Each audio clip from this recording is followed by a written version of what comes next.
Well, all of these religious groups in America that came into the middle of the 20th century with all of this spiritual formation, but many of these groups were Ah, set against each other. So yeah, right, a right. denomination like the Christian Reformed Church is, deeply, all of that anti-Catholicism is very much in there. And I would imagine from the other side, Oh, yeah, the yeah. all of the Protestants and Catholics, after a number of centuries, are sort of still pitted against each other. What happens in this great movement in the United States is that they all become, brothers and sisters in arms to fight the Japanese and the Germans, et cetera, et cetera, et cetera. And all of the formation, and I think when we're talking, I mean, because what we're really talking about here is formation. Right. Yesterday on the Freddie and Paul show, so I used the first question and answer of the Heidelberg Catechism as my conclusion to the sermon this week. And of course, Nancy watches my videos. Nancy riffs on that, and her little tell comments are really important if you understand her story, because she says, and she's right. When she was a little girl, she's a she's basically a boomer. Yeah. When she was a little girl, every week, in addition to the Christian school that you also had catechism class taught by the minister or an elder, and grades were assigned Oh, for catechism class. I mean, and so this process of formation was deep within the Christian Reformed Church, and all sorts of things followed from that: denominational identity, denominational confidence, sacrificial giving on the part of people for the denomination, um, and devotional practices at the home. Now, again, this was fairly sectarian. I mean, people would comment in Western Michigan, evangelicals, that, oh, the Christian Reformed Church, they think they're the only ones that are, if you're Christian Reformed and you get, Jesus welcomes you in. If you're Reformed Church of America, might have to do some proving. But of course, all bets are off on everyone else. now, And Paul, and so we when have these themes of confidence and formation. right. Anyway, go ahead. Okay, yeah, so this is great, right? So when in the Christian Reform communities, when did let's say when was it not the case that a kid went to catechism class with a pastor or an elder and received grades? So sort of using that as the kind of the funny model. When did that stop? It Or all did it? depended on where those churches were within the urban monoculture. Ah, okay, good. Okay, keep going. So when I was a seminarian in the 1980s, as part of my seminary field education, I had a job driving to Hudsonville, which is now a bedroom community, was an agricultural community outside of Grand Rapids. I drove to Hudsonville and I taught on Sunday morning. See, it was sort of a tradition. First, you had it midweek, Right. and then it went to Sunday morning instead of Sunday school. Ah, okay. And in Okay. fact, just recently, CW has been Never mind. pestering me to do more dog fooding. And so Love it. this was a book. It was basically a commentary on the Heidelberg Catechism. So the Christian Reformed Church used to just teach the catechism as such. Yep. And then it started creating materials to sort of help, because they thought the catechism was just going to be, in the culture of the 60s and 70s, the catechism was thought to be, first of all, pedagogically, it was archaic because it was rote Yeah. memorization. Teacher asks the questions, students memorize and gives the answer, and you're graded on how you can memorize the answer. My bet is, what I'm saying now, there are perfect analogs in Catholicism. Well, I was just going to say, I'm looking for my copy of the Baltimore Catechism, which is, in many respects, the fellow traveler here. You and I like to talk about this notion of opponent processing, and just the idea of a catechism itself. It to me is fascinating, and I'm kicking myself not doing a quick Google search before we jumped on here. But my guess is that there was a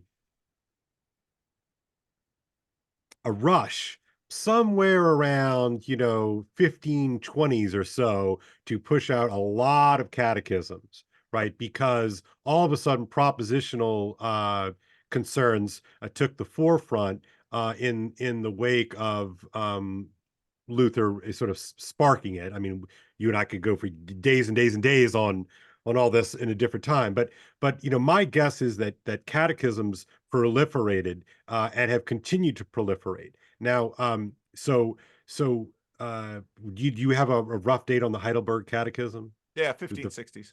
1560s. Okay, right. So, which would then, the corollary in the Catholic world would be the Tridentine Catechism. And I don't know all the permutations of it, but the one that would have been preeminent here in the United States of America, which is based upon Trent, is the Baltimore Catechism.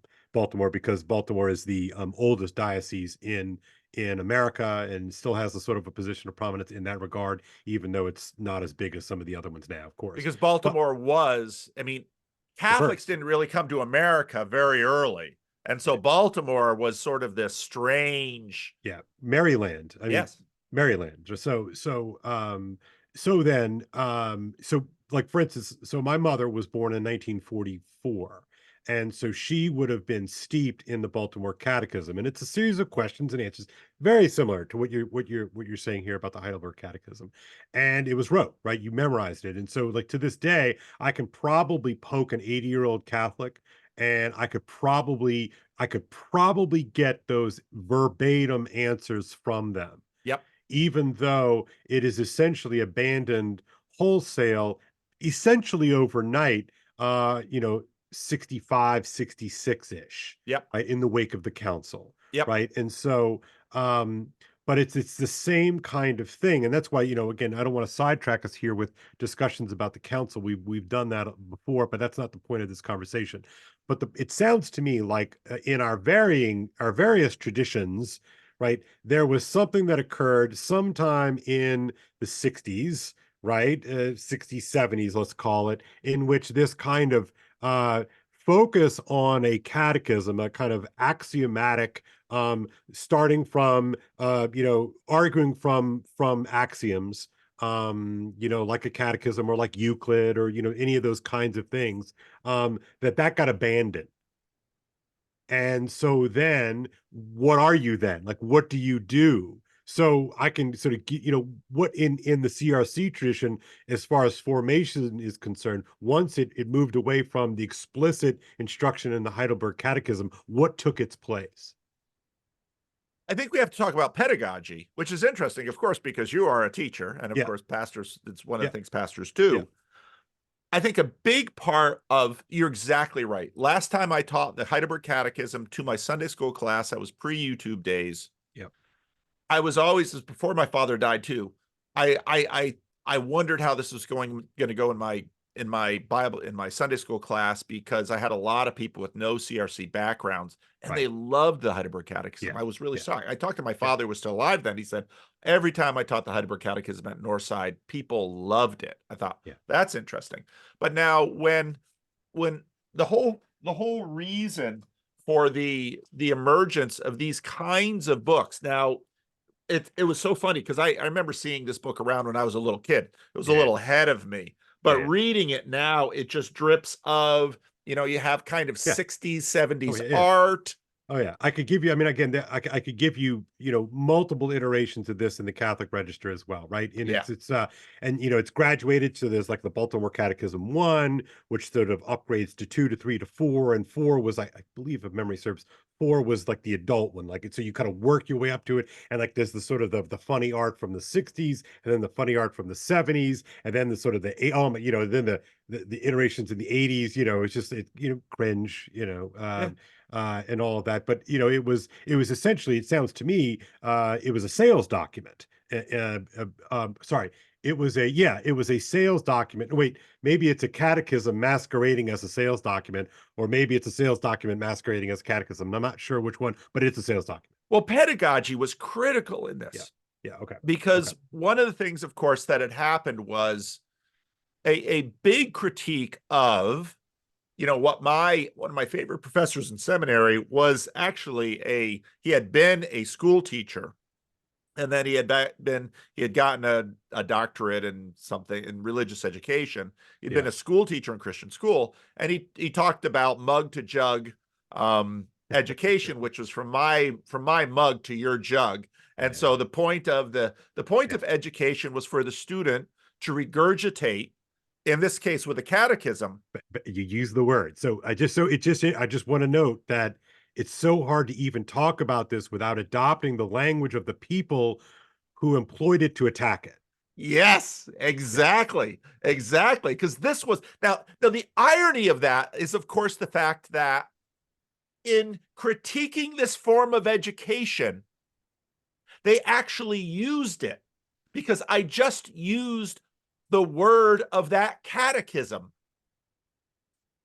in the supposed dismemberment of that particular form of pedagogy. And in that particular form of pedagogy, because that particular form of pedagogy was dismissed as not being sufficient for Christian formation, because of course what we wanted from the students is to engage critically with the material, and in that day rephrase the material in your own words. Okay, why was that? Because again, I heard it too. Yeah, in my own way. Why? What's the boogeyman there? You know what I mean by that? I know exactly what the boogeyman was there, because of everything that was.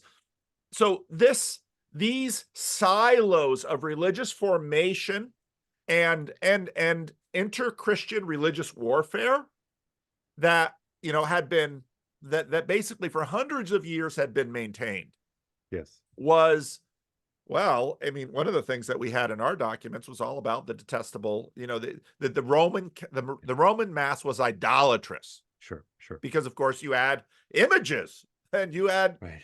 And so all of this stuff was maintained, and you formed children with this language so that they would get the heebie-jeebies when they went by a Roman Catholic church. I still have that built into me today. That kind of formation works well. But I think part of what happens in the Second World War is where you have Christian Reformed youth, Irish Catholic youth, Italian Catholic, you begin to have intermarriage. You're looking across the bunk in your transport across the Pacific, and he's got his rosary, and you're looking at him saying, well, that's idolatrous, that rosary. You're looking at all of this stuff, but in the end, you're in the foxhole with this guy, and you eventually say, I'm not so sure he's not going to heaven with me.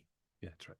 And so we do, and again, this is behind the council, of course, too. You have these experiences that begin to say, maybe we need to look at the old ways and reconsider them. And I think you and I, by virtue of the fact that we have a friendship and we're talking about this video and we're making it together, we're comparing notes, we would say, yes, that's true.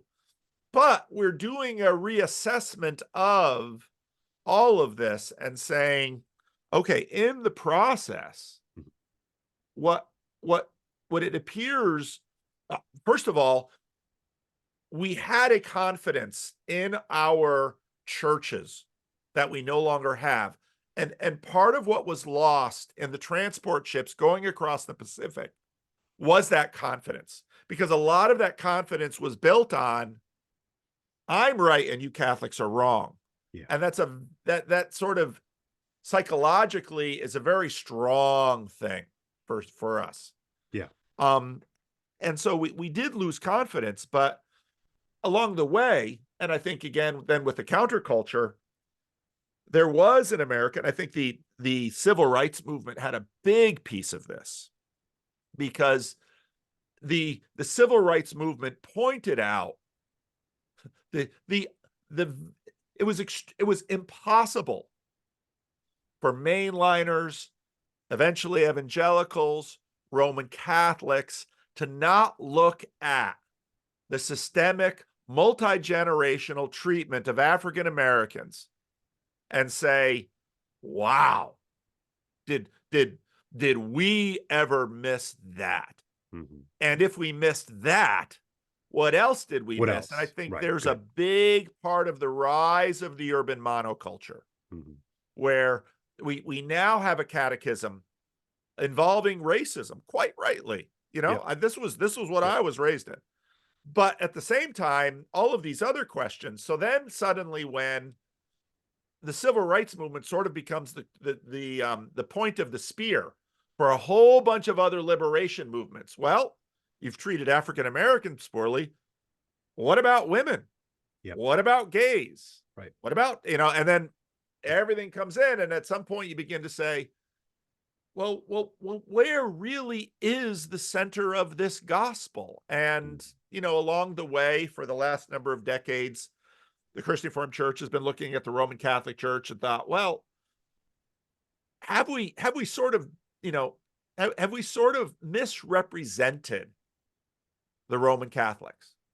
And I would say yes, we did.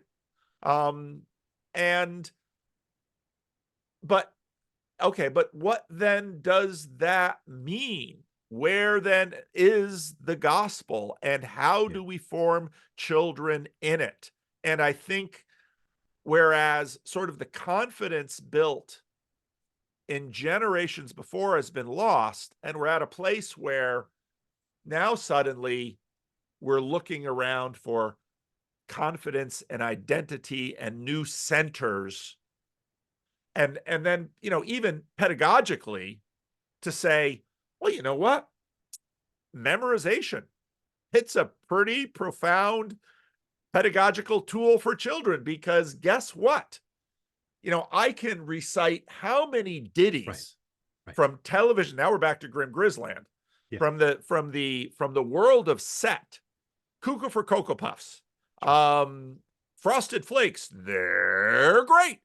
I mean, Mikey, and he likes it. exactly. So we threw out Mhm. kind of the programmatic repetition and formation by memorization of our youth and gave it all to Set.